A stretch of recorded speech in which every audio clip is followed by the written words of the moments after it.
Premlal, good morning. Mumbai നഗരം ഇതുവരെ കണ്ടതിൽ നിന്നും വ്യത്യസ്തമായ ഒരു സമരത്തിനാണ് ഈ ഒരു വിദ്യാർത്ഥി പ്രക്ഷോഭത്തിന്റെ ഭാഗമായി സാക്ഷ്യം വഹിച്ചത്. ആ പോലീസ് ട്രക്ക് തടഞ്ഞ പെൺകുട്ടി ഉൾപ്പെടെ നിരവധി മുഖങ്ങൾ നമുക്ക് അവിടെ കാണുവാൻ സാധിച്ചു. അവരെല്ലാവരും, അതായത് ഇതുവരെ മുംബൈയുടെ രാഷ്ട്രീയം എന്താണോ അതിൽ നിന്ന് വ്യത്യസ്തമായി മുംബൈ യുവത ഏത് തരത്തിലാണ് ഈ ഒരു രാഷ്ട്രീയത്തെ, ഒരു വിഷയത്തെ കൈകാര്യം ചെയ്യുന്നത് എന്നത് വ്യക്തമായ കുറച്ച് ദിവസങ്ങളായിരുന്നു കടന്നുപോയതല്ലേ? സുന്ദരി, ഗുഡ് മോർണിംഗ്. സർക്കാരിനെ വെല്ലുവിളിക്കാനായി ജൻസിക്ക് കഴിയുമെന്ന് തെളിയിച്ചിരിക്കുകയാണ് യുവജനത. വിദ്യാഭ്യാസ മന്ത്രി ധർമ്മേന്ദ്ര പ്രധാന്റെ രാജി ആവശ്യപ്പെട്ടാണ് മഹാരാഷ്ട്രയിൽ ചിതറിക്കിടക്കുന്ന യുവാക്കളുടെ ഒത്തുചേരൽ ആദ്യമായി ആരംഭിച്ചത്.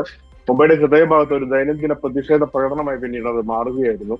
സ്ഥിരമായ ഒരു ധർണ ഇല്ലാതെ തന്നെ മുംബൈയിലെ ദാദർ ജന്തർ മന്ദറിന്റെ നഗരത്തിന്റെ മറ്റൊരു പതിപ്പായി മാറുകയായിരുന്നു. ഡിജിറ്റൽ സന്ദേശങ്ങൾ കൈമാറി ഇവരെല്ലാം ഇവിടെ ഒത്തുകൂടി പ്രതിഷേധിച്ചു.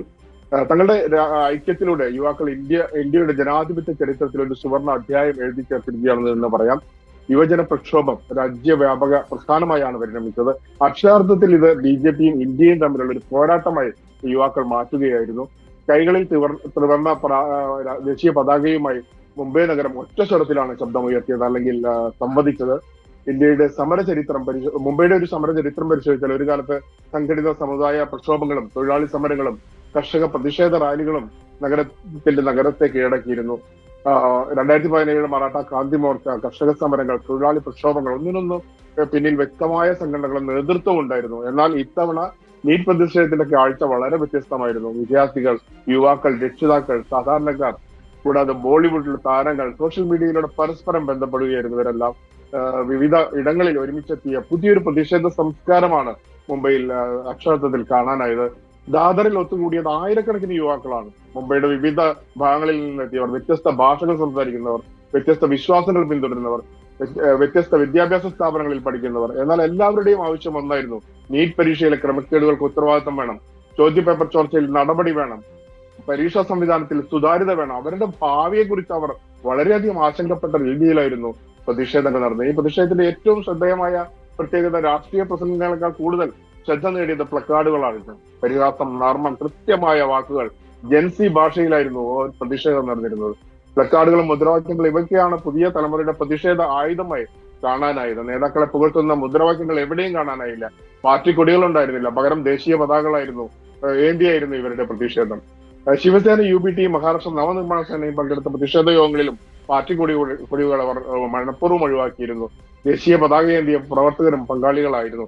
ഒരുപക്ഷെ ഏറ്റവും കൂടുതൽ ഈ ഒരു സമരത്തിനോടൊപ്പം നിന്ന് ഒരു തിരിച്ചുവരവ് തന്നെ നടത്തിയത് ശിവസേന, UBT, മഹാരാഷ്ട്ര നവനിർമ്മാണ സേനയും NCPയും ആയിരുന്നു പറയാം. കോൺഗ്രസിന് പോലും ആ ഒരു ഇവരോടൊപ്പം നിന്ന് പൊരുതാൻ കഴിഞ്ഞില്ല എന്നുള്ളതും വളരെ ശ്രദ്ധേയമാണ്.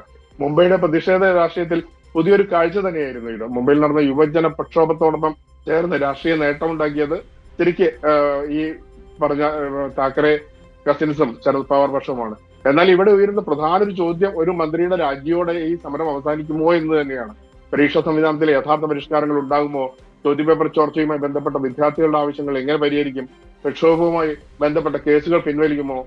ഇത്തരം പരീക്ഷാ ക്രമക്കേടുകൾ ആവർത്തിക്കാതിരിക്കാൻ സർക്കാർ എന്ത് നടപടി ഉണ്ടാകും? ഇങ്ങനെ നിരവധി ചോദ്യങ്ങൾ ഇനിയും അവശേഷിക്കുകയാണ്.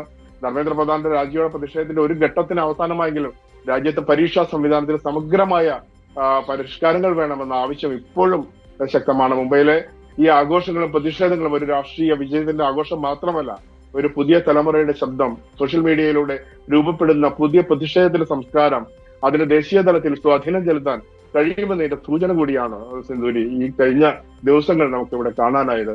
ഒരു കാലത്ത് സംഘടിത സംഘടനകളുടെയും രാഷ്ട്രീയ നേതൃത്വങ്ങളുടെയും പിന്നിൽ അണിനിരന്നിരുന്ന മുംബൈയുടെ പ്രതിഷേധ രാഷ്ട്രീയം ഒരു പുതിയ പ്ലക്കാർഡുകളും മുദ്രാവാക്യങ്ങളും കയ്യിലേന്തിയ പുതിയ തലമുറയുടെ സ്വന്തം ശബ്ദത്തിൽ സംസാരിക്കുന്നതായിട്ടാണ് മാറിയത്. തീർച്ചയായും വളരെ പ്രതീക്ഷ നൽകുന്ന ഒരു സമരമുറയായിരുന്നു യുവാക്കൾക്കായിട്ട് സിന്ധു. അതെ പ്രേംലാൽ പറഞ്ഞത് ഒരു വളരെ വലിയ പ്രാധാന്യമുള്ള വിഷയം തന്നെയാണ്. കാരണം മുംബൈയുടെ ഒരു രാഷ്ട്രീയം നമ്മൾ പരിശോധിക്കുമ്പോൾ ഇത്രയും നാൾ കണ്ടതിൽ നിന്നും വ്യത്യസ്തമായിട്ട് പ്രത്യേകിച്ച് ആഹ്വാനങ്ങളോ അല്ലെങ്കിൽ കൊടി പിടിപ്പിച്ച് മുന്നിൽ നടത്തുവാൻ ആളുകളോ ഒന്നുമില്ലാതിരുന്നിട്ടും ഈ ദില്ലിയിൽ തുടങ്ങിയ ആ ഒരു പ്രക്ഷോഭത്തിൻ്റെ അതിന് യഥാർത്ഥ മാനം ഉൾക്കൊണ്ട് അവിടെ ഓരോ വിദ്യാർത്ഥികളും ഓരോ പ്രസ്ഥാനമായി മാറുന്നൊരു കാഴ്ച. അവർ ഓരോരുത്തരും ഒന്നടങ്കം അതിന് ഈ ബോളിവുഡ് താരങ്ങളുടെ ഒരു സപ്പോർട്ടും അത് നമ്മൾ എടുത്തു പറയേണ്ടതാണ്.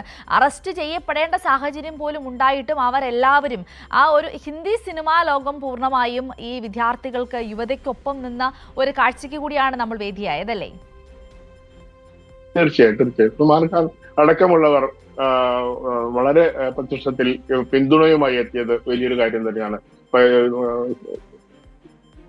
വളരെയധികം ഈ പറഞ്ഞ പോലെ കർഷക സമരങ്ങൾ, ഈ ലോങ് മാർച്ച് വരെ മുംബൈയിലുണ്ടെങ്കിൽ അതെല്ലാം ആസൂത്രിതമായി വളരെ ചിട്ടയോടെ പ്ലാൻ ചെയ്ത് പല രാഷ്ട്രീയ പാർട്ടികളുടെ ഏകോപനത്തിലൂടെയാണ് നടത്തിയത്. അതൊന്നും ആയിരുന്നില്ല. യുവാക്കൾ യാതൊരുവിധ ആസൂത്രിതമല്ലാത്ത രീതിയിൽ തടിച്ചുകൂടി അവർ തെരുവിലിറങ്ങി പ്രതിഷേധിക്കുകയായിരുന്നു. അത് തന്നെയായിരുന്നു ഇന്ത്യയുടെ ഒരു പ്രതീക്ഷയായി മറ്റു രാഷ്ട്രീയ പാർട്ടികളും കാണാനായത്. അവരോടൊപ്പം ചേർന്ന് തങ്ങളുടെ കൊടികൾ പോലും മാറ്റിവെച്ച് അത് വലിയൊരു കാഴ്ച തന്നെയായിരുന്നു. ശിവസേന പോലുള്ള പാർട്ടികൾ, പ്രാദേശിക പാർട്ടികൾ കൊടികൾ പോലും ഒഴിവാക്കി യുവാക്കളോടൊപ്പം ചേർന്ന് ഈ സമരത്തിന്റെ ഭാഗമായി ചേർന്നത്. അതുപോലെ തന്നെ NCPയും ഈ വളരെ സജീവമായി തന്നെ യുവാക്കളോടൊപ്പം ചേർന്ന് ഈ ഒരു സമരത്തിന്റെ ഭാഗമാകുകയായിരുന്നു.